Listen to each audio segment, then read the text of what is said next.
What's happening, everybody? I'm Steve, and welcome back to Junkdrummer TV, where I give my initial reactions, my hot takes, and my analysis on the drummers of today and yesterday, and maybe tomorrow if I stick around that long. I'm a professional drum teacher and a gigging musician, and I have been for the last 20 plus years. Today's episode is going to be on Will Hunt from Evanescence. Will Hunt is one of those A-list assassin types that gets all the phone calls. He's played with Black Label Society, Stain, Static X, a bunch of other people, Tommy Leaves and Methods of Mayhem. He's the drummer for Evanescence, and I'm pretty sure he's been with them since like 07 or 09.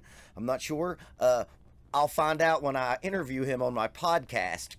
Tune in tomorrow for a third episode of Know Your Role, and we're going to be talking to Will Hunt. But tonight we're going to be watching Will Hunt. Like I said before, he's played with everybody. There's a group of those cats, your Josh Freezes, your Ray Luziers, him, who just, when a band is famous and awesome and they need a drummer, he's one of the cats that gets called because he's played with everybody.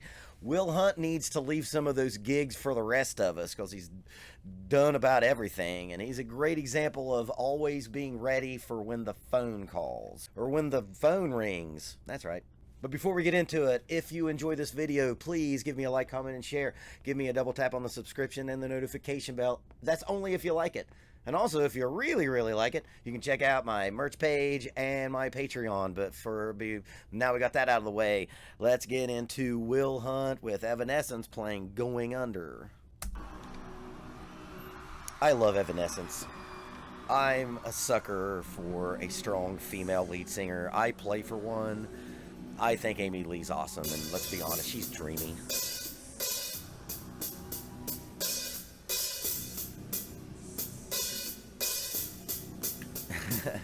Stick tricks galore. When I was a younger man, especially when I just got out of music school, I was down on that kind of stuff. But I'm cool with it these days, man. Don't be afraid to be interesting to watch. That's the stuff that non-drummers are going to remember. Jesus. This is a powerhouse drummer.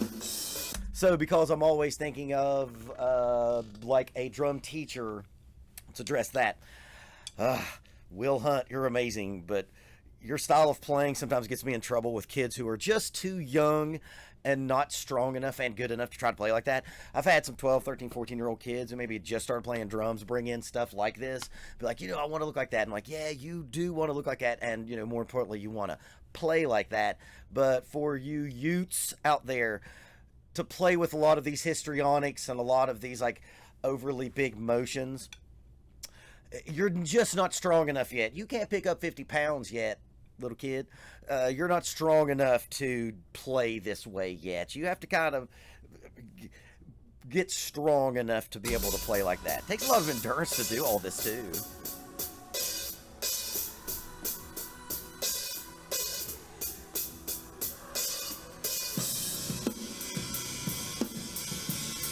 You're hearing what his drums sound like without all of the microphones and stuff.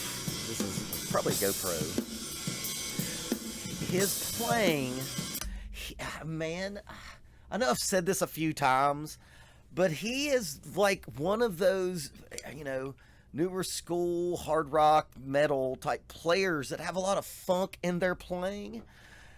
He's not playing funk like Brothers Johnson, but there's just a lot of just like funk groove. Like you could tell that his hard-hitting rock style is running through some funk greats. I think that, and we'll find out tomorrow, I think that maybe one of his influences might be Mike Bordin. I've talked about that before, and yes, we're going to do a Mike Bordin episode. Trust me on that. His style of playing, I think, is very Faith No More-ish. Now, he's playing with Evanescence, which is, a really, powerful hard rock band. But his feel is real funky to be a hard rock player.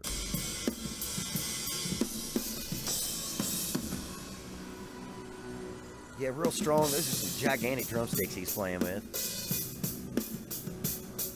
Yeah, just like that. That's real laid back. That's real, yeah. That's real laid back on the metronome, and I'm almost for certain he's probably playing with a metronome.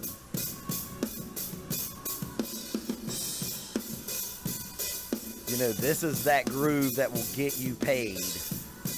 Yeah, he's doing a lot of like extra cool, you know, physical stuff. But none of that is affecting how deep his groove is. He's kind of like a hard rock Abe Laboriel, kind of. He plays a lot more than that. Yeah. You know, hand to feet. You know, let's talk about that. You know, a little education time. That's a classic right there. I don't play double bass. I only have just single here. But, you know, he went that. You know, he did a double bass faster than that. That's classic. If you're going to play a double bass, you got to have that in the toolbox. And, you know, the thing is about all of the stick tricks and showtime that he's doing, making something that's already hard enough, which is playing drums, that much harder. Also, you know, I know this song pretty well. He is improvising. He's adding on to what the original was, and that is a testament to the band trusting the guy who isn't on this track. I'm almost for certain he's not the original drummer, but this is a good example of what you can do with a track from the, you know, recorded record version, and how you can expound on that and expand on that live. And you're hearing a lot of that, especially that double bass stuff that was there. I mean, when you have a drummer this good, you got to let that horse run. You know, Evanescence, they're pure musicians. Yeah, they're gigantic rock stars, but, you know, she's musical. She cares about the music.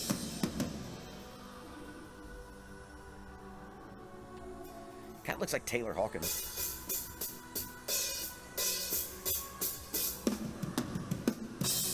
Yeah.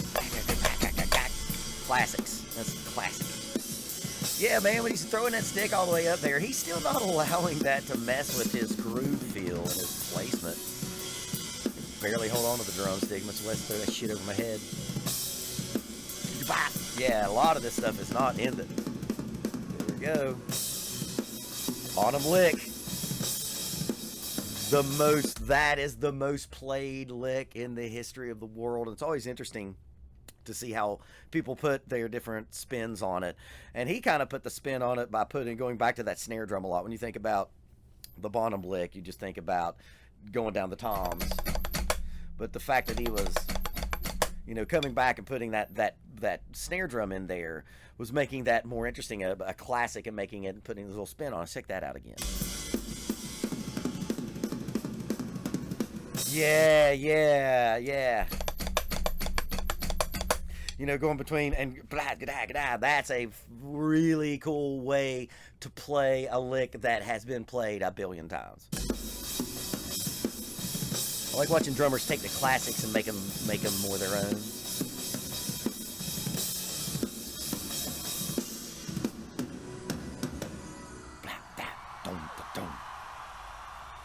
Yeah, what you saw there was like he was, again, you know, that was a lot of power being brought into the groove, and it would be hard. You know, sometimes I'll have kids like play like an AC/DC song, and they're playing it like this, and then I'll stop them and we'll watch a video of, you know, Phil Rudd playing it, and like, you know, I'm not trying to say you gotta, you know, put a bunch of that arm stuff in it like he was, but to hit the style, to hit the way the style is. You know, if he was playing a jazz gig, he wouldn't be hitting that big. If he was playing a funk gig, probably wouldn't be hitting that big. And he could definitely make a funk gig for sure.